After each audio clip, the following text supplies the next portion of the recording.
শংকৰদেৱে কৈছে সব পৰম্পৰা এৰিবও নালাগে, সব পৰম্পৰা ধৰিবও নালাগে। যিবিলাক পৰম্পৰাত বাস্তৱতা আছে, শাস্ত্ৰসন্মত দিশ আছে, দৰ্শন আছে আৰু বিজ্ঞান আছে, এই চাৰিটা বস্তু যিটো পৰম্পৰাত আছে সেইটো শাশ্বত পৰম্পৰা। পৃথিৱী থকালৈকে, মানুহ জাতি থকালৈকে সেইটো পৰম্পৰা আমি মানি চলিব লাগিব। যিকেইটা পৰম্পৰাত এই বস্তুকেইটা নাই সেইবোৰ এৰিব লাগিব। গতিকে যুগ পৰিৱৰ্তনশীল, ধৰ্মও পৰিৱৰ্তনশীল, আৰু সেইটো আপুনি মই কৰা নহয়, ভগৱানে নিজে যুগে যুগে অৱতাৰ হৈ আছে, হৈ থাকিব। কিয় হয়?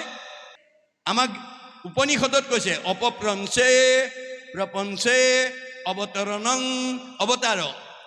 বৈকুণ্ঠৰ পৰা এই মায়াময় সংসাৰলৈ নামি অহা অৱস্থাটোকে অৱতাৰবাদ বুলি কয়। ভগৱানে প্ৰধানকৈ চাৰিটা ৰূপত অৱতাৰ হয়: পূৰ্ণ অৱতাৰ, অংশ অৱতাৰ, কলা অৱতাৰ, বিভূতি অৱতাৰ। যেতিয়া 100 ভাগৰ 100 মহিমাযুক্ত হৈ আহে তাক কয় পূৰ্ণ অৱতাৰ।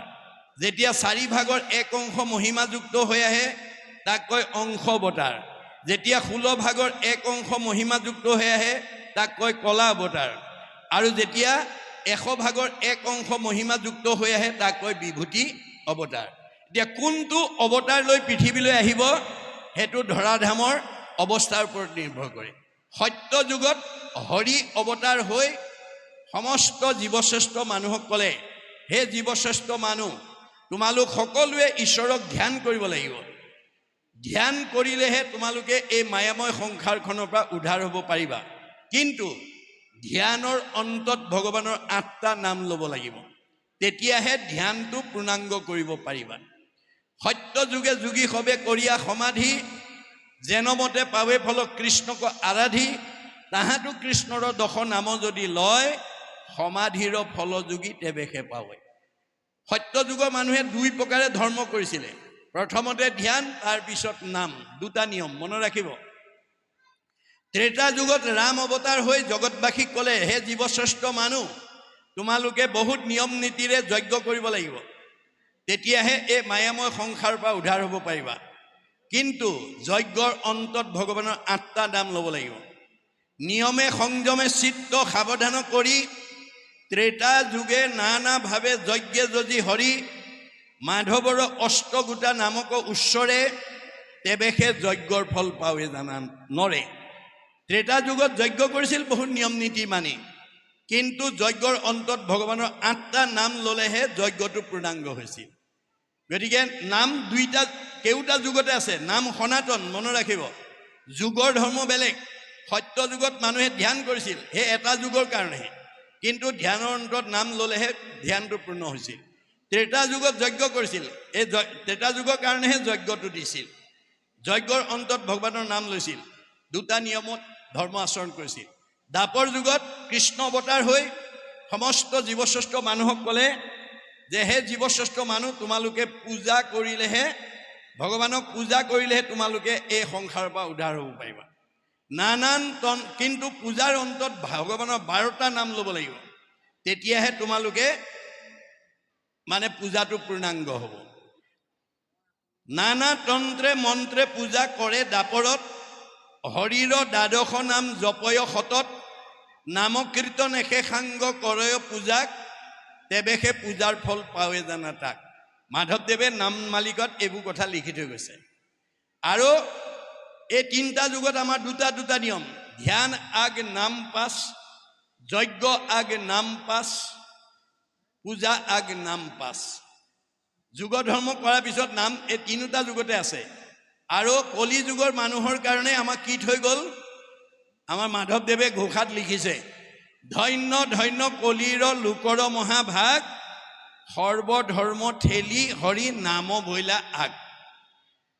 আমাৰ কলি যুগৰ মানুহৰ কাৰণে কেৱল নামহে থৈ গ'ল, বাকীবিলাক ধৰ্ম কৃষ্ণৰ লগত গুচি গ'ল বুলি কৈছে ভাগৱতত।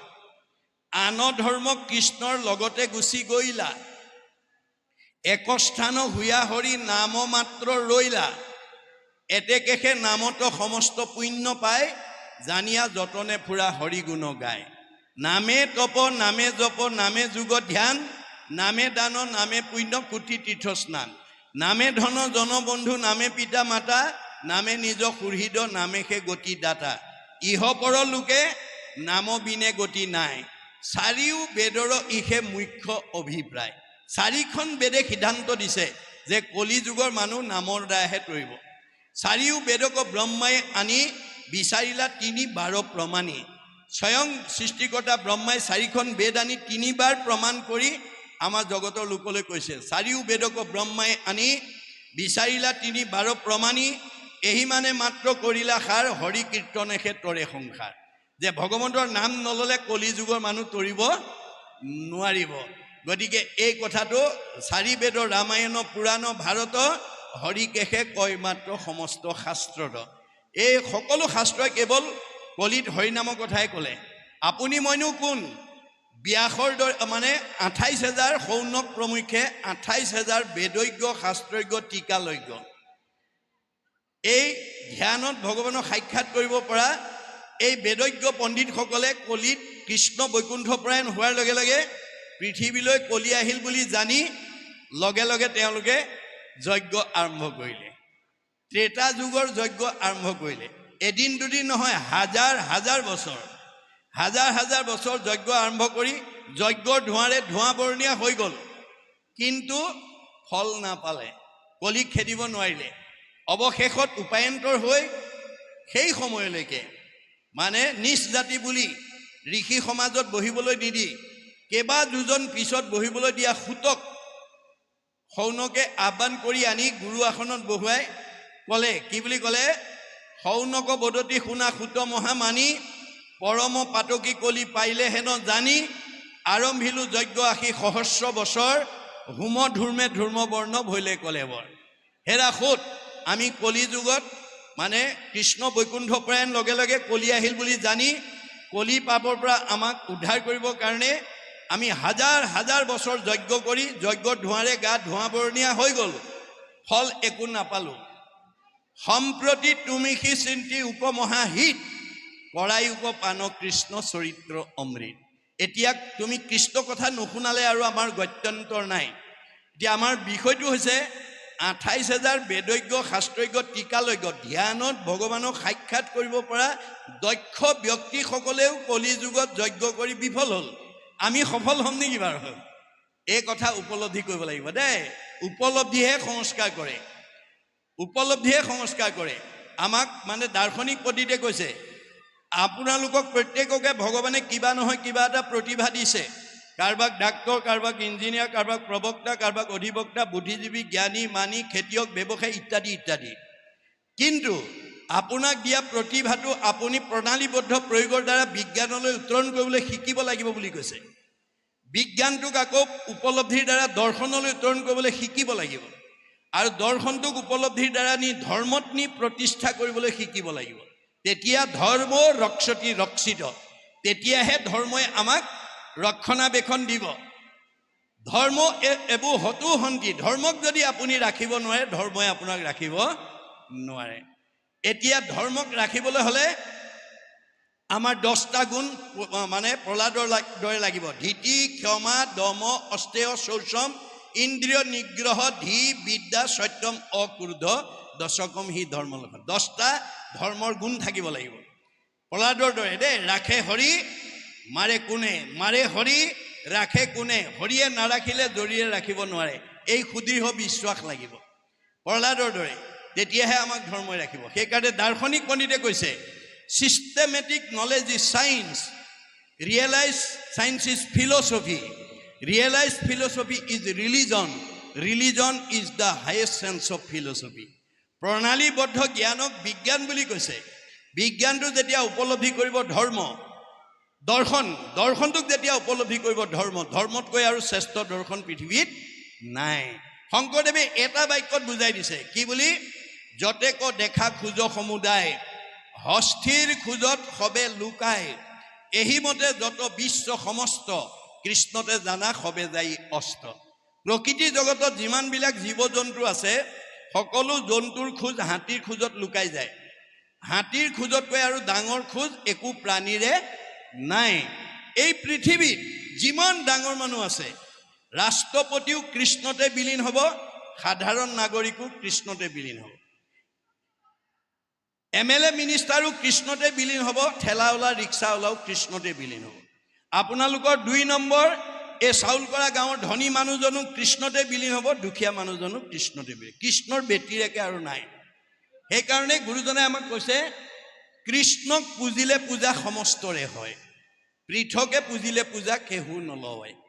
আমাৰ কৃষ্ণক যদি আমি ৰাখিব পাৰোঁ, কৃষ্ণক যদি সন্তুষ্ট কৰিব পাৰোঁ, বাকী ব্ৰহ্মাকে প্ৰমুখ্য কৰি 33 কোটি দেৱতা নিজেই সন্তুষ্ট হৈ যাব। যিজনৰ টিপিদিত তুষ্ট হ'ব দেও, জানিবা সিজন পিতৃ একক কৃষ্ণ দেও।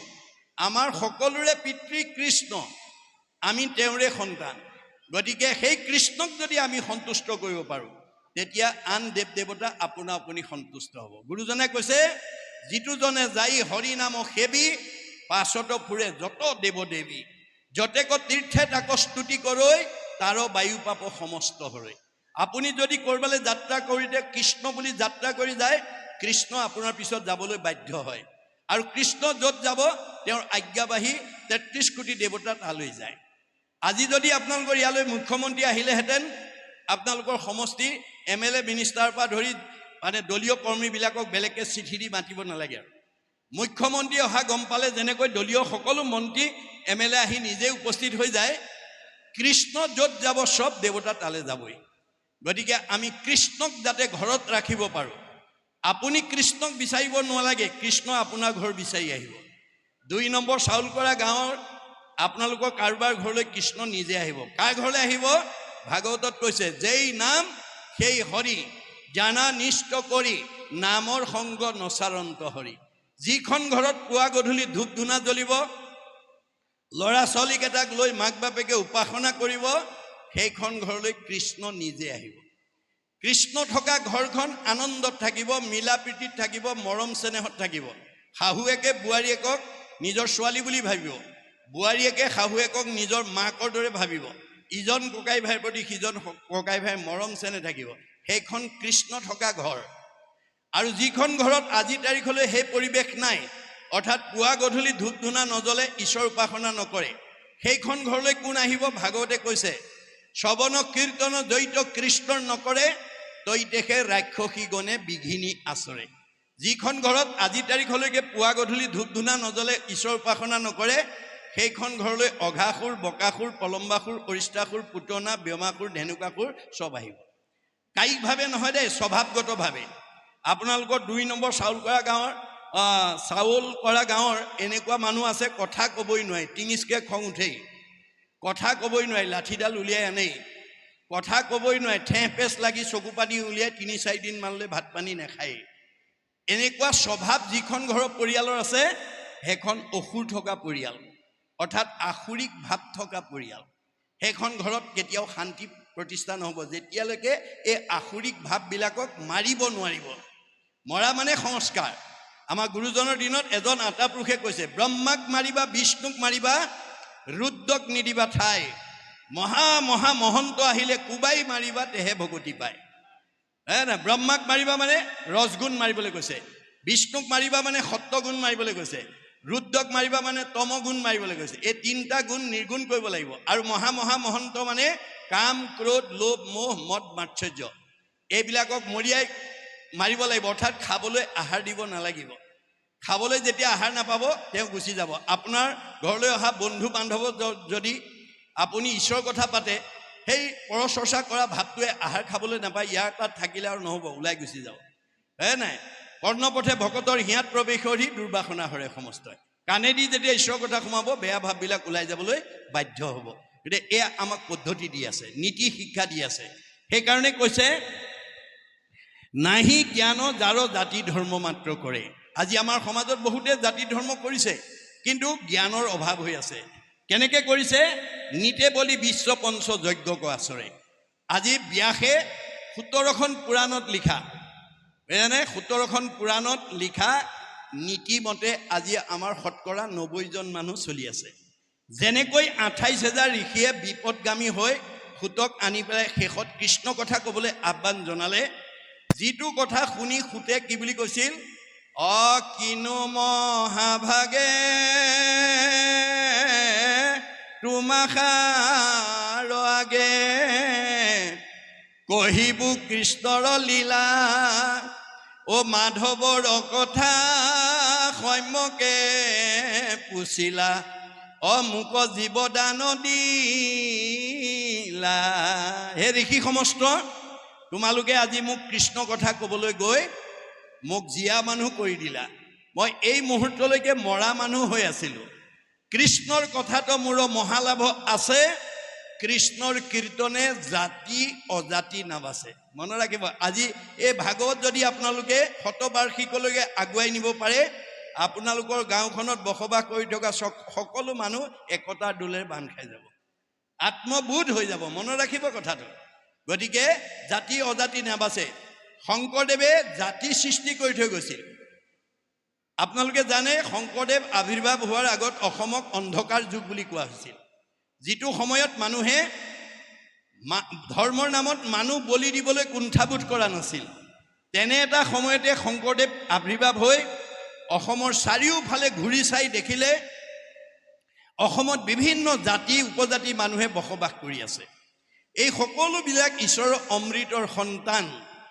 এই আধ্যাত্মিক জ্ঞানটো মই যদি অসমবাসীক দি যাব নোৱাৰোঁ, অনাগত দিনত এওঁলোকে একতাৰ দলেৰে বান্ধ খাব নোৱাৰিব, সমন্বয়ৰ সেতু বান্ধিব নোৱাৰিব।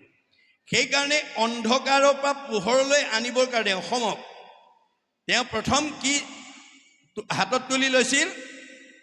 মানে সমাজ সংস্কাৰ দিশটো, সমাজ সংস্কাৰ দিশটো তুলি লৈছিল। আমাৰ দাৰ্শনিক পণ্ডিতে কৈছে যে caste system is the moral enemy of socialism. এখন সমাজ গঢ়িবলৈ হ'লে আমাৰ জাতিভেদ প্ৰথা থাকিব নালাগিব।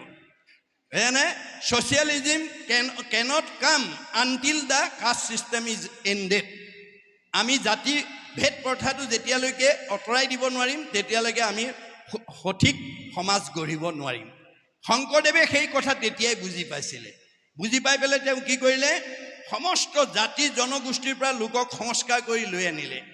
কেনেকৈ আনিলে? ভগৱন্তৰ হাজাৰটা নামৰ পৰা এটা এটা নাম দি লৈ আনিলে। আনি পেলাই সমাজৰ লোকৰ লগত পৰিচয় কৰাই দিলে। কি বুলি? হে সমাজৰ লোকসকল, তোমালোকৰ মাজলৈকে মই আজি নগাৰ ভকত আনিছোঁ দেই। তোমালোকে আজিৰ পৰা এওঁক নগা বুলি ঘৃণা নকৰিবা। এওঁ ঈশ্বৰৰ অমৃতৰ সন্তান। এওঁক তোমালোকে আজিৰ পৰা নৰোত্তম আতৈ বুলিবা। এয়া মই গাৰুৰ পৰা তোমালোকৰ মাজলৈ ভকত আনিছোঁ। এওঁক আজিৰ পৰা তোমালোকে গোবিন্দ আতৈ বুলিবা। এয়া মই যৱনৰ ভকত আনিছোঁ। এওঁক আজিৰ পৰা তোমালোকে জয় হৰি আতৈ বুলিবা। এয়া মই কাৰ্বিৰ ভকত আনিছোঁ। এওঁক আজিৰ পৰা তোমালোকে ভোলাই আতৈ বুলিবা। এয়া মই জয়ন্তীয়াৰ ভকত আনিছোঁ। এওঁক আজিৰ পৰা তোমালোকে মাধৱ আতৈ বুলিবা। এয়া মই হীৰাৰ ভকত আনিছোঁ। এওঁক আজিৰ পৰা তোমালোকে মথুৰা দাস আতৈ বুলিবা। এয়া মই আহোমৰ ভকত আনিছোঁ। এওঁক আজিৰ পৰা তোমালোকে নৰহৰি আতৈ বুলিবা। এয়া মই কছাৰীৰ ভকত আনিছোঁ। এওঁক আজিৰ পৰা তোমালোকে বলাই ৰমাই বুলিবা। এয়া মই মিচিঙৰ ভকত আনিছোঁ। এওঁক আজিৰ পৰা তোমালোকে পৰমানন্দ আতৈ বুলিবা। এয়া মই দেউৰীৰ ভকত আনিছোঁ। এওঁক আজিৰ পৰা তোমালোকে বৈকুণ্ঠ আতৈ বুলিবা। এয়া মই কৈৱৰ্তৰ ভকত আনিছোঁ। এওঁক আজিৰ পৰা তোমালোকে পূৰ্ণানন্দ আতৈ বুলিবা। এয়া মই বনিয়াৰ ভকত আনিছোঁ। এওঁক আজিৰ পৰা তোমালোকে হৰিদাস আতৈ বুলিবা। এয়া মই কোচৰ ভকত আনিছোঁ। এওঁক আজিৰ পৰা তোমালোকে মুৰাৰী আতৈ বুলিবা। এয়া মই কলিতাৰ ভকত আনিছোঁ। এওঁক আজিৰ পৰা তোমালোকে গোপাল আতৈ বুলিবা। এয়া মই ভুটীয়াৰ ভকত আনিছোঁ। এওঁক আজিৰ পৰা তোমালোকে দামোদৰ আতৈ বুলিবা। এয়া মই নাপিতৰ ভকত আনিছোঁ। এওঁক আজিৰ পৰা তোমালোকে নাৰায়ণ ঠাকুৰ আতা বুলিবা। এয়া মই তিৱাৰ ভকত আনিছোঁ। এওঁক আজিৰ পৰা তোমালোকে সুদাম আতৈ বুলিবা।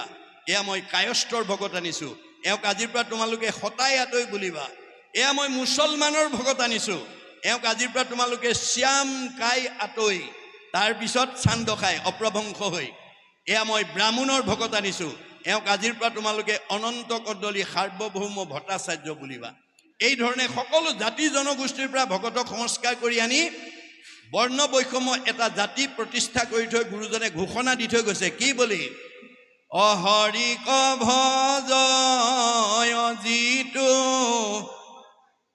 তাকে বোলে জাতি,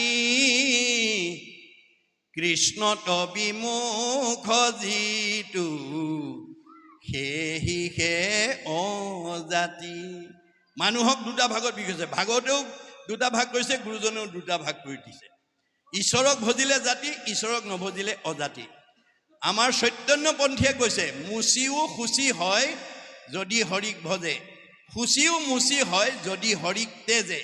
মাধৱদেৱে ঘোষাত লিখিছে ৰাম বুলি তৰে মহা অন্ত জাতি, যিটো নাম নলৱে হীনতো হীন আতি। এয়া আমাক গুৰুজনাই দেখুৱাই থৈ গৈছে। সেইকাৰণে গুৰুজনাই কৈছে তুমি কাৰো ধৰ্মক নিন্দা নকৰিবা, পৰৰ ধৰ্মক নিহিংসিবা কদাচিত, কৰিবা ভূতক দায়া সকলো নচিত, হৈব শান্ত চিত্ত সৰ্ব ধৰ্মত বৎসলে, সি ভাগৱত ধৰ্ম জানা মহাবল। আপোনালোকৰ 2 নম্বৰ, এই চাউলকৰা গাঁৱৰ লগত মোৰ ব্লাড ৰিলেশ্যন নাই, কিন্তু আত্মাৰ সম্পৰ্ক আছে। আপোনালোকৰ কোনোবাই যদি ভুল কৰা দেখো মই আঙুলিয়াই থৈ যাব লাগিব। কেনেকৈ? মোৰ মতেৰে নহয়, কাৰণ মোৰ মতটো আপোনালোকৰ গ্ৰহণযোগ্য নহ'বও পাৰে, আপোনালোকৰ মতটো মোৰ গ্ৰহণযোগ্য নহ'ব পাৰে। কাৰ মতেৰে ক'ব লাগিব? ভাগৱতৰ মতেৰে, বেদৰ মতেৰে, মহাপুৰুষৰ মতেৰে আমি আঙুলিয়াই থৈ যাব লাগিব। মানিলে তৰিব, নামানিলে মৰিব, সেইটো আপুনি ঈশ্বৰৰ প্ৰিয় হৈ থাকিব। কিন্তু আপুনি দেখিছে যে ভুল এটা কৰিছে, কিন্তু মোৰ কোনো পৰিয়ালৰ নহয়, মোৰ কোনো গাঁৱৰ মানুহ নহয়, মোৰ কোনো সমাজৰ মানুহ, যি কৰে কৰি থাক, এই বুলি যদি আপুনি দেখিও আঙুলিয়াই থৈ নাযায়, আপুনি সেই কৰাজনৰ পাপৰ শ্বেয়াৰ হোল্ডাৰ হ'ব লাগিব, আপুনি তাৰ অংশীদাৰ হ'ব লাগিব। গুৰুজনে কৈছে তাক সম্ভাষণ যিজনে কৰে, আজন্মৰ পুণ্য তেখনে হৰে। আপুনি জানিও যদি নোকোৱাকৈ যায়, আপুনি তাক সমৰ্থন কৰা হ'ব, ফলত কি হ'ব? আপোনাৰ সঞ্চিত পুণ্য নষ্ট হৈ যাব।